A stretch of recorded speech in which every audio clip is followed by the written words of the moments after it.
થઈ ગયું બહુ બેટા પેકિંગ? હા બસ જો સાસુમાં થઈ જ ગયું.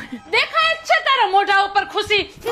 હે હવે તો તમે નોખા રહેવા જાવ છો તો એવું લાગતું હશે ને કે સાસુ સસરાથી આઝાદી મળી ગઈ, સ્વતંત્ર જીવન જીવશો.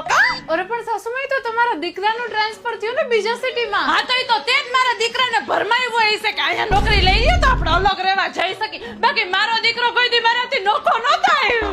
અરે પણ એ તો વહુ બેટા તું નોખી થઈ ને હવે તને અમારી કદર થશે જોજે. મમ્મી મમ્મી એ મારી દીકરી આવી. અરે આવો બેટા બેસ કેમ છે? અરે મમ્મી એક ગુડ ન્યૂઝ છે. અરે મમ્મી તાર જમાઈનું ટ્રાન્સફર થઈ ગયું બીજા સિટીમાં તો હવે અલગ રહેવા જઈથી સાસુ સસરા નથી આવતા તો હવે નોખા થશે મજા આવશે. હવે તો સારું થયું બેટા તમે સાસુ સસરાથી અલગ થઈ ગયા ને તો હવે તને થોડુંક આઝાદી જેવું લાગશે ને હવે તાર સાસુ સસરાને તારી કદર થશે જોજે. દીદી તો તમે જ ભરાઈ છે ને તમારા ઘરવાળાના ખાન કે આયા નોકરી લઈ લે તો એ બાને નોખું થઈ જવાય. કા જોજો યાદ રાખજો નોખા થશે ને પછી તમને તમારા સાસુ સસરાની કદર થશે. કા સાસુમાં